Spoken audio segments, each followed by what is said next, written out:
ఇప్పుడు ఇరాన్ షియాలు, ఈ మిగతా గల్ఫ్ దేశాలు సున్నీలు ఇంతకు ముందే చెప్పుకున్నాం. అసలు ఈ మధ్యన తేడా ఏంటి వీళ్ళకి సంబంధించి అన్నటువంటిది నిజం టుడే వాళ్ళకి సంబంధించిన ఒక కథనం చూద్దాం. ఇజ్రాయెల్, అమెరికా దేశాలు ఇరాన్ పై దాడి చేసి ఆ దేశ సుప్రీం పాలకుడు ఖమేనీ సహా పలువురు కీలక నేతలను మట్టుబెట్టడంతో భారత్, పాకిస్తాన్తో పాటు పలు దేశాల్లోని షియా ముస్లింలు నిరసన ప్రదర్శన చేపట్టారు. ఈ నేపథ్యంలో సున్నీ షియాల మధ్య వైరుధ్యాలు మరోసారి తెరపైకి వచ్చాయి. పలు ఇస్లాం దేశాల్లో అంతర్గత ఘర్షణలకు, ముస్లిం దేశాల మధ్య ఘర్షణకు సైతం ఈ విభేదాలే ప్రాతిపదికగా భావిస్తుంటారు. మధ్యప్రాచ్యంలో ఆధిపత్యం కోసం సంఘర్షణల మూలాల విశ్లేషణలు మొత్తం ముస్లిం ప్రపంచంలో ఉన్న సమకాలీన ఉద్రిక్తతల వెనక ఉన్న ప్రాథమిక చోదక కారణంగా సున్నీలు, షియాల మధ్య చారిత్రక విభేదాన్ని వెల్లడిస్తాయి. సున్నీ, షియా ముస్లింల మధ్య 1400 సంవత్సరాల యుద్ధం ఉనికిపైనే చర్చలు నేడు సర్వసాధారణం అవుతున్నాయి. ప్రవక్త మహమ్మద్ మరణం తర్వాత ఇస్లామిక్ ఖలీఫా ప్రారంభ సంవత్సరాల్లో ఆయన చట్టబద్ధమైన వారసుడికి సంబంధించి సున్నీలు, షియాల మధ్య తేడాలు తలెత్తేయడంలో సందేహం లేదు.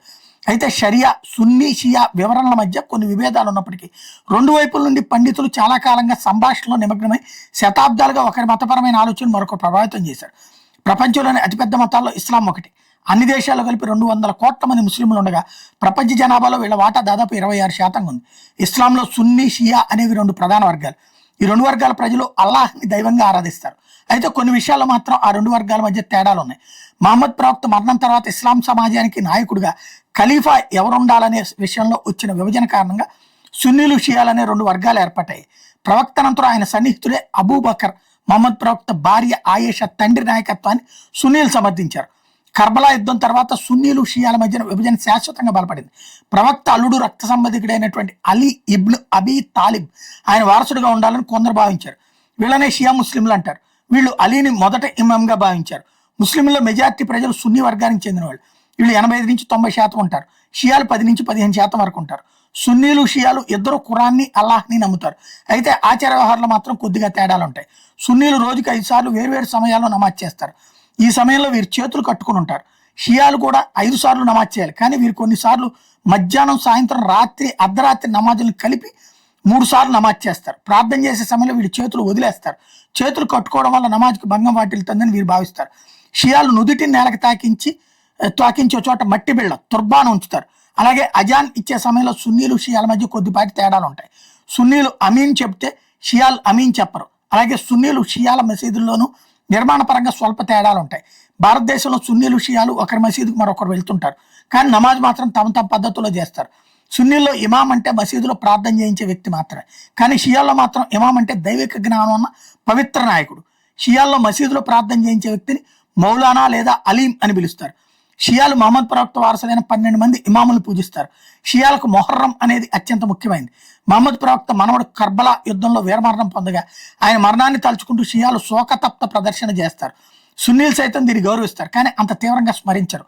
సున్నీ, షియా ఇరు వర్గాల ప్రజలు షరియా చట్టం ప్రకారం నికాను పవిత్రమైన ఒప్పందంగా భావిస్తారు.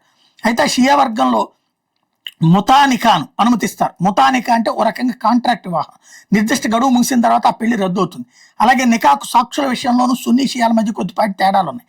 షియా మౌలానాలు తలపాగా ధరిస్తారు. ప్రవక్త వంశానికి చెందిన వారు సయ్యద్ నల్లని తలపాగా ధరిస్తే ఇతరులు తెల్లని తలపాగా ధరిస్తారు.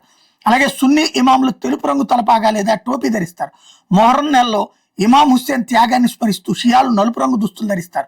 సున్నీ వర్గానికి చెందినటువంటి పురుషులు తెలుపు, ఆకుపచ్చ రంగు దుస్తులకి ప్రాధాన్యం ఇస్తారు. ఇరు వర్గాలకు చెందిన మహిళలు హిజాబ్ ధరిస్తారు. షియాల ప్రాబల్యం ఉండే ఇరాన్ లాంటి దేశాల్లో మహిళలు తల నుంచి పాదాల వరకు కప్పి ఉంచే నల్లటి వస్త్రం చాదర్ని ధరిస్తారు. ప్రపంచంలో అత్యధికంగా షియా ముస్లింలు ఉన్న దేశం ఇరాన్. ఈ దేశంలో 90% మంది పైగా షియా ముస్లింలే. దానికి పొరుగున ఉన్న ఇరాక్లోనూ షియాలు ఎక్కువ సంఖ్యలో ఉన్నారు. అలాగే బహ్రెయిన్, అజర్బైజాన్ దేశాల్లోనూ షియాలే మెజార్టీ.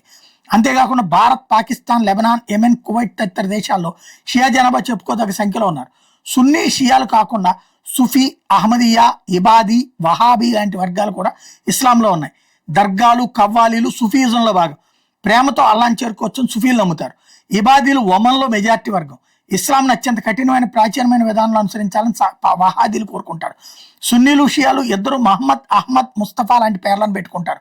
కానీ షియా వర్గానికి చెందిన వారు 12 మంది ఇమాముల పేర్లను, వారి కుటుంబ సభ్యుల పేర్లను పెట్టుకోవడానికి ఇష్టపడతారు. అలీ, హుస్సేన్, జాఫర్, రిజా, నకీ, ఫాతిమా, జైనబ్ మొదలైనటువంటి పేర్లు షియా ముస్లింలు ఎక్కువగా ఉంటాయి. సయ్యద్ అనే పేరు ఇరు వర్గాల వారు పెట్టుకుంటారు. అయితే షియాల్లో సయ్యద్ అనే పేరుకు చాలా ప్రాధాన్యం ఉంటుంది. నక్వీ, రిజ్వీ, జైదీ అనేవి షియా ఉపవర్గాలను లేదా ఇమాముల వంశక్రమాన్ని సూచిస్తాయి. అలాగే సున్నీలు మహమ్మద్ ప్రవక్త పేరుతో పాటు ఆయన ప్రధాన అనుచరులైన అబూబకర్, ఉమర్, ఉస్మాన్ పేర్లను కూడా పెట్టుకుంటారు. సిద్దికి, ఫారూకి, ఉస్మాని అనేవి వరుసగా అబూబకర్ సిద్దికి, ఉమర్ ఫారూక్, ఉస్మాన్ గనీల వంశం లేదా వారిని అనుసరించేవారు అని సూచిస్తుంది. ఇవి సున్నీల్లో మాత్రమే కనిపిస్తాయి. ఆయిషా, అబ్దుల్లా, అబ్దుర్ రెహమాన్ తదితర పేర్లు సున్నీలు ఎక్కువగా కనిపిస్తాయి. ఆయిషా అనేది మహమ్మద్ ప్రవక్త భార్య పేరు. ఈ పేరును షియాలు సాధారణంగా పెట్టుకోరు.